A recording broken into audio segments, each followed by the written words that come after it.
ఈరోజు తెలంగాణ సమగ్ర శిక్ష ఉద్యోగుల సంఘం అధ్యక్షుడు శంకర్ మరియు కృష్ణ ఇద్దరు అధ్యక్షులు ప్రధాన కార్యదర్శులు మరి వారి రిప్రజెంటేషన్ ఇవ్వడం జరిగింది. ముఖ్యంగా వాళ్ళ ఇష్యూస్ ఇదివరకే మరి తెలంగాణ విద్యాశాఖ కమిషనర్ గారికి దేవసేన గారికి మరి నేను వారం రోజుల క్రితం ఇచ్చి మరి వీళ్ళకు న్యాయమైన కోరికలు తీర్చాలని చెప్పి వీళ్ళ ఆవేదనను మీరు గైకొనాలని చెప్పి వారికి వినతి పత్రం ఇవ్వడం జరిగింది.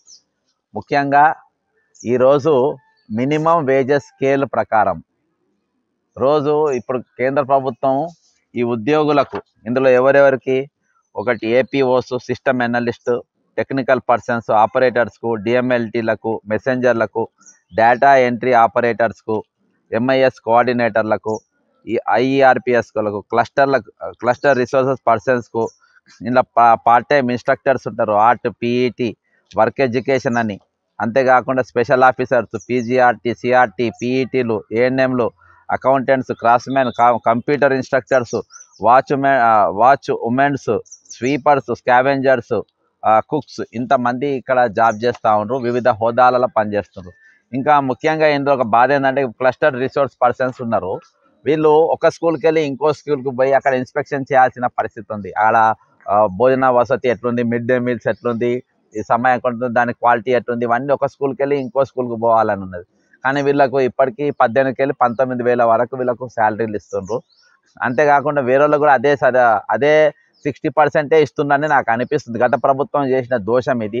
దానివల్లనే వీళ్ళు సమగ్ర శిక్ష ఉద్యోగులు అందరూ ఈ సంఘం అంతా ఊరూళ్ళు వాళ్ళ కుటుంబాలను అంతా ఐక్యం చేసుకొని ఊరూరుకు తిరిగి, లేదు ఈ టీఆర్ఎస్ ప్రభుత్వం దొంగ ప్రభుత్వం మనం మోసం చేసిర్రు, మా కష్టాన్ని దోసుకుంటుండ్రు,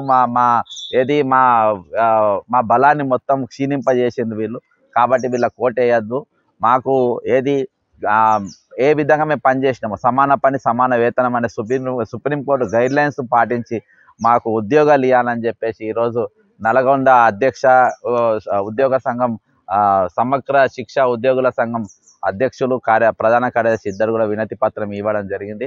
ఖచ్చితంగా దీని మీద నా వంతుగా నేను ఖచ్చితంగా దీని మీద పోరాటం చేస్తా. అంతేకాకుండా ఈరోజు తెలంగాణ సాంఘిక సంక్షేమ గురుకుల పాఠశాలలు అన్నీ కూడా నల్గొండ ఉన్న అన్నీ కూడా తిరిగి నేను ఎమ్మెల్సీ ఎన్నికల కోసం ప్రచారం కూడా పాల్గొనడం జరిగింది. అందులో భాగంగా ఇక్కడ ఈ మిత్రులకు కలిసి ఈరోజు వినతి పత్రం తీసుకోవడం జరిగింది. ఖచ్చితంగా వీళ్ళ తరపున నిలబడతా. రేవంత్ రెడ్డి గారికి నేను విజ్ఞప్తి చేసేది ఏంటంటే, నేను ఆల్రెడీ మా representation pending with commissioner education department దగ్గర ఉన్నది. కాబట్టి మీరు ఇప్పటికి 3 నెలలకి జీతం లేదంటే అర్థం చేసుకోండి. మన ప్రభుత్వం వచ్చి నెల రోజులు అవుతుంది. గత దుర్మార్గపు ప్రభుత్వం 2 నెలలు జీతం ఇవ్వలేదు. ఇది 3వ నెల. మీరు ఇప్పుడు ముఖ్యమంత్రి నెల రోజులు దాదాపు మనం కంప్లీట్ చేసినాం. మనం ఈ నెల జీతము తెలంగాణ ప్రభుత్వ ఉద్యోగులందరూ కూడా 4వ తారీఖు జీతాలు ఇచ్చిండ్రు. కానీ ఇప్పటికీ సమగ్ర శిక్ష ఉద్యోగుల సంఘం ఇయాటి కూడా వీళ్ళ గిన్నెలు కొట్లాడుతున్నాయి, ఇండ్ల గిన్నెలు కొట్టాడుతున్నాయి, గంటలు కొట్టాడుతున్నాయి. పిల్లలు ఒక పూట తినలేని వాళ్ళ కుటుంబాలను పోషించుకుని ఇండ్ల కిరాయిలు కట్టాలి, రెంట్స్ కట్టాలి, కుటుంబాలు నడిపియాలి, పిల్లల ఫీజులు కట్టాలి. ఇట్లా టైం కాగానే ఆకలి అవుతుంది. కాబట్టి ఇన్ని సమస్యలతో ఈరోజు 3 నెలలకి వెళ్ళి జీతం లేకుండా ఉంటుందంటే మనం అర్థం చేసుకోవాలి. ముఖ్యమంత్రి గారి శాఖ మీ దగ్గర ఉన్నది కాబట్టి నేను ప్రత్యేకంగా మీకు విజ్ఞప్తి చేసుకునేది ఏంటంటే, మీరు వెంటనే వీరి జీతాలు వీళ్ళకి ఇవ్వాలి. అంతేకాకుండా మినిమం స్కేల్స్ వేజెస్ ఏదైతే ఉందో దాని ప్రకారం ఈరోజు ఆంధ్రప్రదేశ్లో 30,000 వరకు ఇస్తాం. రోజుకు 1,000 రూపాయల చొప్పున అక్కడ ఇస్తున్నారు. ఇక్కడ మనం 600 చొప్పున ఇస్తున్నాము. జీతం కూడా వీళ్ళని ఖచ్చితంగా నేను చేయాలి. ఐ విల్ స్టాండ్ విత్ సమగ్ర శిక్ష ఉద్యోగుల సంఘం. వీళ్ళ తరపున నేను నిలబడతా, వీళ్ళ కోసం నేను కొట్టాడతా, వీళ్ళ తరపున నేను నిలబడతా. జై తెలంగాణ, అమరవీరులకు జోహార్.